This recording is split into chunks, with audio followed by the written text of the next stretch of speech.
A young nurse bathed a millionaire in a coma, but when he suddenly woke up something miraculous happened. The fluorescent lights in Westbridge Private Health Hospital hummed softly as Anna Monroe walked through the pristine white hall. She had been a nurse here for almost 2 years, but today felt different the moment she received the unexpected summons to Dr. Harris's office. The head of neurology. A strange feeling settled in her chest. Had she done something wrong? Was she being transferred? She took a deep breath before knocking on the polished mahogany door. Come in. Stepping inside, she found Dr. Harris standing near the window, his hands clasped behind his back, his usual sharp eyes fixed on the city skyline. His office smelled of sterile antiseptic and expensive leather, and the atmosphere was heavier than usual. Anna, he said, finally turning to her. His voice was measured, serious. We have a patient who requires special care, but this job is not for the weak-hearted. Anna's brows furrowed. Not for the weak-hearted? What kind of patient? She asked cautiously. Dr. Harris studied her for a moment before gesturing toward a thick medical file on his desk. Grant Carter, he said. Anna's breath caught in her throat. Grant Carter, the Grant Carter. Even if she hadn't recognized the name immediately, the cover of the file said it all. A black and white newspaper clipping of a horrific car crash a year ago. The youngest billionaire in the city had been in a devastating accident. His sports car had veered off a bridge in the middle of the night, leaving him in a coma. Ever since his name had once dominated headlines. Grant Carter, the ruthless, untouchable CEO of Carter Enterprises, the man who built an empire. At just 32 now, he was nothing more than one-person health creative. AI-powered meals and activity tracker. Track meals and activities with voice/photos. AI analyzes your data. Get personalized recommendations that actually work. Try for free. Sponsored. A ghost trapped in his own body. His family rarely visits, Dr. Harris continued, and most of the medical staff simply do their rounds out of obligation, but Grant Carter needs someone dedicated, someone who will actually care. Anna bit her lip. She could hear the hesitation in his voice. And you think that someone is me? Dr. Harris nodded. I do. Anna took a slow breath. It was a daunting task, taking care of a man who might never wake up. A man whose wealth and power once dictated the lives of thousands, but deep down she knew her answer before she even spoke. I'll do it. Dr. Harris's lips pressed into a thin line, but there was a glint of approval in his eyes. Good. Your shift starts tonight. The private suite on the top floor of the hospital felt eerily quiet as Anna stepped inside. Unlike the cold sterility of the other patient rooms, this one was designed for luxury. A spacious layout, dimmed chandeliers, dark oak furniture, and in the center of it all lay Grant Carter. Her breath hitched as she took him in. Despite the tubes, the machines keeping him alive, and the stillness of his body, he was beautiful. Strong jawline, dark lashes against his pale skin, broad shoulders visible under the hospital gown. If not for the lifeless stillness, he could have easily passed for a man simply sleeping, but this was no ordinary sleep. This was a man trapped in a never-ending silence. Anna swallowed hard and stepped closer, adjusting his foredrip before reaching for the warm cloth prepared for him. She hesitated for just a second before gently pressing it against his skin. The moment she touched him, a strange chill ran through her spine, a sensation she couldn't explain, like he could feel her there, like somewhere in the depths of his unconsciousness he knew. A soft beep from the heart monitor filled the silence, steady and rhythmic. Anna shook off the odd feeling and continued her work, carefully wiping his arms, his chest, making sure his body remained clean and cared for. I guess you don't get a say in this, huh? She murmured almost to herself. Silence. I'll take that as a no. A small smile tugged at her lips. Despite herself, the days turned into a routine. Every morning and evening Anna would bathe him, change his sheets, monitor his vitals, but soon it wasn't just about medical care. She found herself talking to him, telling him stories about her day, about the world outside his window. You should see the cafeteria food, Grant. It's tragic even for a billionaire. I doubt you'd survive it. Silence. I don't even know why I'm talking to you. Maybe I just like the sound of my own voice. Silence. Silence. Or maybe you're actually listening. The heart monitor beeped steadily as if answering her, and maybe, just maybe, he was. Anna hummed softly as she dipped a clean washcloth into the warm water. The sterile quiet of Grant's private hospital suite was something she had grown used to over the weeks. The steady beep of the heart monitor, the faint hum of the foredrip, it was all part of the background now. She leaned over the bed, carefully wiping Grant's face, her fingers gentle but precise. You know, she said, her voice light, I read somewhere that people in comas can still hear things, so technically you're the worst listener I've ever met. No response. Of course, she sighed, shaking her head. It's okay, I'm used to talking to myself now. She moved to clean the curve of his jaw when a slight movement her breath caught. Had she imagined it? She froze, staring at his hand. Nothing. The fingers lay motionless against the crisp white sheets and let out a small laugh, shaking her head. Great, now I'm hallucinating. Maybe I'm the one who needs a hospital bed. But the unease lingered, and over the next few days it happened again. The second time she was adjusting his pillow, she wasn't looking when she felt it, the faintest pressure against her wrist. Her head snapped down. Grant's hand had shifted only by a fraction of an inch, but enough to make her stomach flip. Grant, she whispered, hardly realizing she had said his name. Silence. The same rhythmic beep beep beep of the monitor. She placed her hand over his, feeling his warmth, his stillness, his potential movement. Nothing. Was she imagining things, or was something changing? Anna couldn't shake the feeling, so she reported it to Dr. Harris. He moved. The doctor arched a skeptical brow. I think so, Anna admitted. At first I thought I imagined it, but it keeps happening. His fingers twitch, his hand shifts slightly. It's small, but it's there. Dr. Harris leaned back in his chair, deep in thought. We'll run tests, he finally said, but don't get your hopes up too high, Anna. It could just be reflexive muscle spasms. Anna nodded, but deep down she didn't believe that she felt something happening, and when the test results came back she wasn't surprised. There's increased brain activity, Dr. Harris told her. His neurological responses are stronger than before. Her heart leaped. So Hune's waking up. Dr. Harris hesitated. Not necessarily. It could mean anything, but it's a good sign. It wasn't the answer she wanted, but it was enough. That night as she sat beside his bed, Anna found herself talking to Grant more than usual. I don't know if you can hear me, but something tells me you can, she murmured. She glanced at his face, at his strong features still unmoving, but for the first time she felt like she wasn't alone in the room. So she talked. She told him about her day, about the patients who frustrated her, about the rude doctor on the third floor who always stole her coffee. She told him about her childhood, about the small town she grew up in, about how she always dreamed of being a nurse. And as she spoke she didn't realize that deep in the silence of his coma Grant was listening. The morning sun filtered through the hospital room's large windows, casting a warm glow on Grant Carter's motionless form. The keeping of the heart monitor filled the silence, steady and rhythmic, just like it had been for the past year. Anna stood beside the bed, rolling up her sleeves. This was just another day, another routine bath, another round of talking to someone who might never answer her. She dipped a warm cloth into the basin, wrung it out, and began gently wiping Grant's chest, her movements precise and careful. You know, Grant, she murmured, smiling faintly, I was thinking about getting a dog. I need someone to listen to, who won't just lie there and ignore me all day. Silence. She sighed. Okay, rude, I was just making conversation. She reached for his arm, running the cloth over his skin, her fingers brushing against his wrist. And then his fingers tightened around her wrist. Anna froze. A sharp breath lodged in her throat as she stared at his hand. The pressure wasn't much, gentle, weak, hesitant, but it was there. Oh my God, her heart pounded violently, her pulse ringing in her ears. She wanted to believe it was just another reflex, just another meaningless twitch, but it wasn't. Because then Grant's eyes snapped open. For a moment Anna couldn't move, couldn't breathe, couldn't think. She had spent months staring at those closed eyelids, watching for any sign of movement, any flicker of life, and now those deep ocean blue eyes were looking right at her. They were confused, unfocused, vulnerable, but alive. Grant Darrow lips parted. His voice was hoarse, barely a whisper, but it was real. Company lie. Anna's entire body tensed, her knees almost buckled, her breath caught between disbelief and sheer panic. He spoke. He woke up. The impossible had just happened. She barely registered the basin of water slipping from her grip, splashing onto the pristine white floor as she stumbled backward. Oh my God, her instincts kicked in. She turned and slammed her hand against the emergency button on the wall. A loud alarm blared through the hallway. Seconds later the door burst open and a team of doctors and nurses rushed in, led by Dr. Harris. What happened? Dr. Harris demanded as he moved to the bedside, already checking Grant's vitals. Anna's voice shook. He grabbed my hand. He opened his eyes.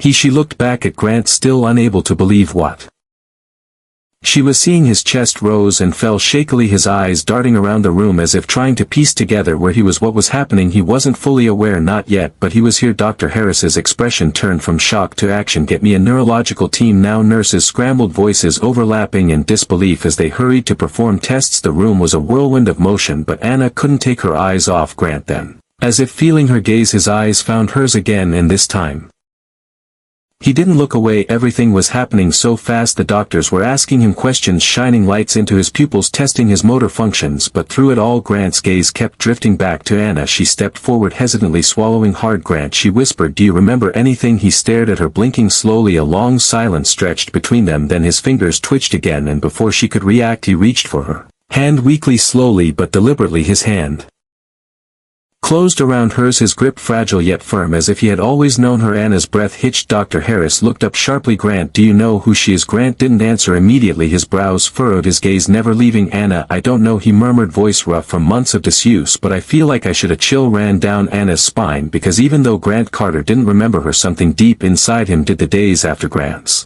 miraculous awakening were filled with tests, therapy and endless questions. Doctors were amazed by his recovery. Physically he was weak but improving, his muscles stiff from a year of immobility were regaining strength through rehabilitation, but mentally that was another story. Grant couldn't remember anything about the accident, and the more they pressed him for details the more frustrated he became. Grant Leeton, try again, Dr. Harris said during one of their sessions. What's the last thing you remember? Grant rubbed his temples, his expression tense. I don't know anything. Where you were, what you were doing. Grant exhaled sharply. I told you it's just pieces, flashes. Tell me about them. A long silence, then Grant closed his eyes, his brows furrowing. I remember a feeling. His voice was slow, uncertain, like something was wrong, like I was in danger. Anna, who had been listening quietly from the side, stiffened. Grant continued, his fingers clenching. There was a road, headlights, and then nothing, just black. Dr. Harris sighed. It's common for trauma victims to block out painful memories. It may come back on its own, but for now we focus on recovery. Grant nodded, but Anna could see the frustration in his clenched jaw, and deep down she couldn't shake the feeling that something wasn't right. That night, unable to stop thinking about it, Anna went to the hospital archive. She had read Grant's file before, but this time she went through every detail with fresh eyes, and that's when she saw it, something she had missed before the report from the accident. Reconstruction team stated that Grant's brakes had failed, not worn out, not malfunctioned, tampered. A chill ran down her spine. This wasn't just an unfortunate crash. Someone had wanted Grant dead, and he had no idea. Taking a shaky breath, she closed the file. She needed to tell him, because if someone had tried to kill him once, they might try again. Grant's recovery was happening at a remarkable speed. In just a few weeks he had gone from being bedridden to sitting up, eating on his own, and speaking in full sentences. Now, with the help of physical therapy, he was learning to walk again, and through it all Anna was there, every step, every struggle, every frustrating moment where he wanted to give up. She pulled him back. I can't do this, Grant muttered, gripping the parallel bars tightly as he attempted to lift himself. Yes, you can, Anna said firmly, standing beside him. You've already come this far, Grant, don't stop now. He turned to look at her, his breathing heavy. She wasn't just saying words to motivate him, she truly believed in him, and that made him believe in himself. With a determined exhale he took another step forward. Anna's face lit up. That's it. For the first time since waking up, Grant smiled, not out of politeness, not out of obligation, but because for the first time he felt alive again, and he knew exactly who to thank for that. Anna wasn't like the others. She didn't treat him like a charity case. She didn't see him as a billionaire trapped in a hospital bed. She saw him just Grant, and that was why he found himself gravitating toward her. Whenever she was in the room the world felt lighter. Whenever she spoke her voice pulled him from the darkness that sat still, lingered in his mind, and whenever she touched him, a hand on his arm steadying him as he walked, adjusting his pillow, his skin tingled with something he couldn't explain. One night after a particularly long therapy session, Anna suggested taking a walk in the hospital's garden. Fresh air might do you some good, she said, smiling. Grant agreed, but what he didn't expect was how different everything would feel outside those hospital walls. The cool night air, the Arling trees, the moon casting a soft glow over the world. For the first time he felt like a person again, not a patient, not a mystery with missing memories, just himself. And beside him Anna. They walked slowly, Anna holding on to his arm for support. At first Grant thought it was just part of her job, but then he saw the way her fingers lingered on his wrist, the way she glanced at him when she thought he wasn't looking, the way her breath hitched slightly whenever he stepped too close, and suddenly he knew she felt it too, that pull, that unspoken connection between them. They stopped near a small stone bench, the moonlight casting shadows across the garden. Grant turned to face her, his heartbeat unsteady for a different reason this time. Anna opened her mouth to say something, but before she could, Grant took her hand. Her lips parted in surprise, her eyes searching his. I don't remember anything about my life before this, he admitted, his voice out, but I know one thing for sure. Anna swallowed what he tightened his grip around her fingers. I trust you. The words were simple, but to him they meant everything, and judging by the way Anna's breath caught in her throat, the way her cheeks flushed under the moonlight, the way she didn't pull away, she understood, and for now that was enough. The night was restless. Grant tossed and turned in his hospital bed, his body still weak but his mind racing, and then a flash, a sudden burst of memory crashed through his subconscious like a breaking dam. The road was dark, the rain poured against the windshield, his Wipers struggling to keep up. Grant gripped the steering wheel tightly, his mind still clouded from the meeting he had just left. Something felt off. Then out of nowhere, headlights bright rushing toward him. A black South swerved into his lane at full speed. Grant yanked the wheel, his tires skidding on the slick pavement. The brakes, they didn't work. His heart pounded as he desperately tried to regain control, and just before impact his eyes darted to the side of the road. A shadowy figure stood there, watching, and then blackness. Grant's eyes snapped open, his breath coming in short, uneven gasps, his pulse raced, sweat clinging to his skin. The memory had been so vivid, so real, and now he knew the truth. This wasn't an accident. Someone had tried to kill him. Anna noticed something was wrong the second she walked into his room the next morning. He was different. His usual smirk was gone. His body was tense. His hands were clenched into fists. Grant, she asked carefully. What's wrong? His piercing blue eyes locked onto hers, filled with a new intensity. One, remember something? Anna's stomach dropped. The accident. He gave a stiff nod. It wasn't an accident, Anna. Someone tampered with my brakes, and there was a man standing on the side of the road just watching as my car crashed. Anna felt chills run down her spine. Everything she had suspected, he had just confirmed it, but the question remained, who and why? Anna and Grant spent the next few days digging deeper, going through Grant's files, company records, and anything that could hint at someone wanting him gone. Then finally they found it, a financial transfer, a large sum of money wired just days before the accident. The recipient, a known criminal with a history of orchestrating staged crashes, and the sender Nathan Carter, Grant's half-brother. The realization hit like a ton of bricks. It was him, Grant whispered, gripping the edge of the table. Nathan had always been jealous, always felt like Grant was the favorite, the one who inherited their father's legacy, while he was left in the shadows, and now he had tried to erase Grant completely. Anna felt her heart clench. Grant, he wanted you dead. Grant's jaw tightened. And now I'm going to make sure he pays. That evening Grant and Anna arranged to meet Nathan face to face in a dimly lit study inside the Carter estate. Nathan lounged in a leather chair, swirling a glass of whiskey as Grant and Anna entered. Well, Nathan smirked. The dead man walks. Grant's eyes burned with fury. Why did you do it, Nathan? Nathan took a slow sip of his drink. You already know why. Anna stepped forward. You tried to kill your own brother. For what? Money, power. Nathan's smirk faded. For everything that should have been mine. He spat. You were always the golden child, the heir, the one who got everything handed to him. Well, guess what? I was tired of waiting for my turn. Grant's hands curled into fists. So you hired someone to sabotage my car? Nathan laughed coldly. I didn't think you'd survive. But hey, miracles happen, right? Anna felt rage boiling inside her, but before she could say anything the door burst open and two uniformed officers stepped inside. Nathan's face paled. Nathan Carter, one officer announced, you're under arrest for attempted murder. Nathan whipped around to Grant, his expression twisting into panic. You set me up. Grant tilted his head. No, brother, you set yourself up. Nathan was dragged away in handcuffs, screaming empty threats, and as the door slammed shut behind him,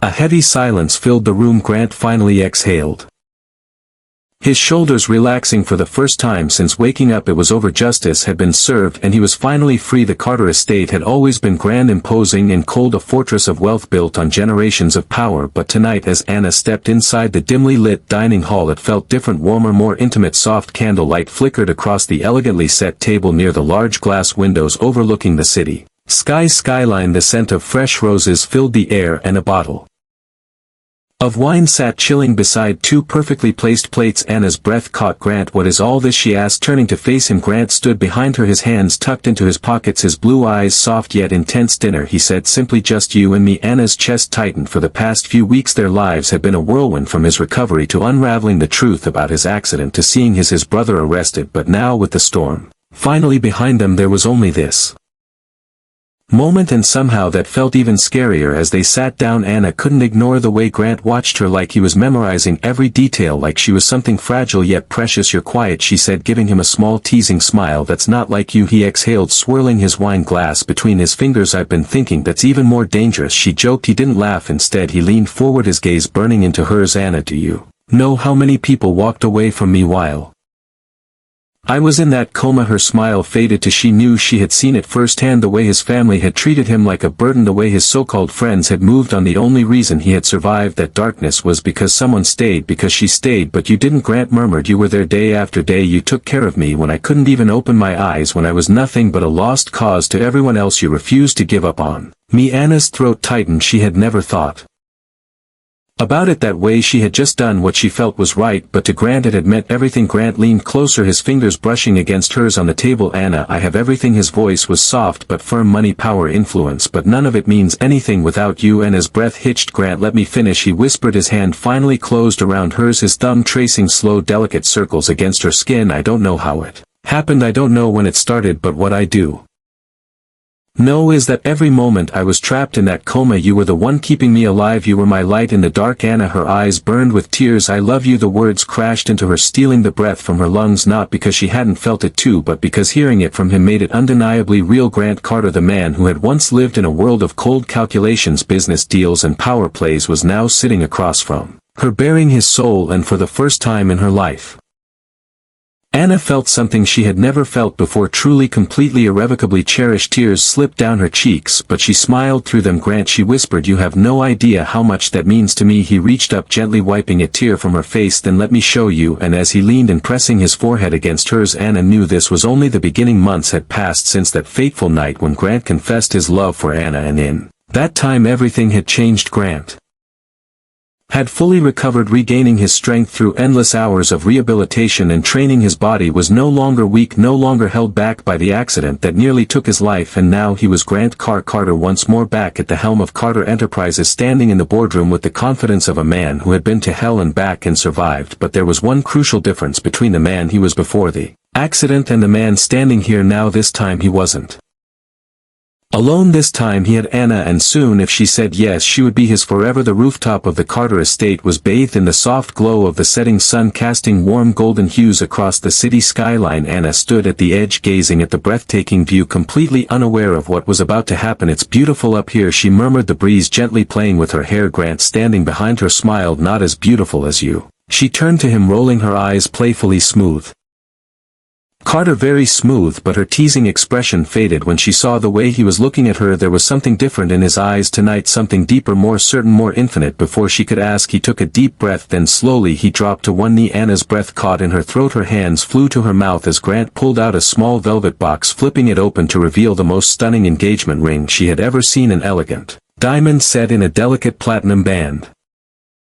But it wasn't the ring that took her breath away, it was him. It was the way his voice trembled slightly as he whispered, Anna, you didn't just save my life, you became my life. Her heart pounded. Before you I had everything, money, power, success, but I was missing something. I was missing you. Tears welled in her eyes. You're the reason I fought to live, the reason I found myself again, and now I want to spend the rest of my life making sure you know just how much you mean to me. He held the ring up, his eyes never leaving hers. Anna Monroe, will you marry me? The world stood still. Anna couldn't speak, couldn't breathe. All she could do was nod frantically, laughter and tears spilling over at the same time. Yes, she finally managed, her voice breaking. Yes, Grant, 1,000 times yes. Grant let out a breath of relief, sliding the ring onto her finger before pulling her into his arms, into his world, into forever. And as their lips met under the fading sunlight, Anna knew this was where she belonged, always. The Carter estate had never looked more radiant than on their wedding day. The gardens were transformed into an enchanting wonderland. White roses lined the pathways, twinkling lights draped the towering oak trees, and soft music played in the background as guests gathered in awe. Anna stood at the grand entrance, dressed in an elegant white gown, her heart racing. Are you ready, Lisa? Her maid of honor whispered beside her. Anna took a deep breath, her fingers tightening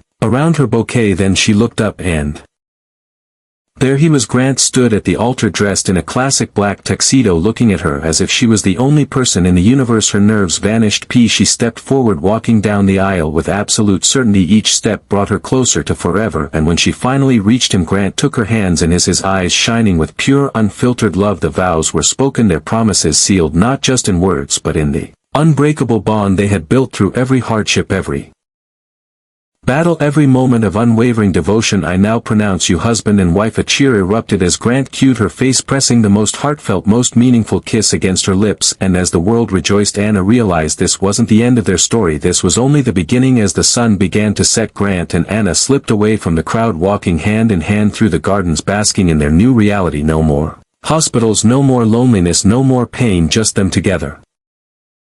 Always. Grant squeezed her hand gently. You know, he murmured, I thought I had everything before I met you. Anna smiled, resting her head against his shoulder, and now he looked down at her, his expression soft, devoted, endless. Now I know that nothing I had before matters, because you are the greatest thing that's ever happened to me. Anna blinked back, tears overwhelmed by the depth of his words, and as they stepped forward toward the golden glow of the setting sun, She knew they had been through storms.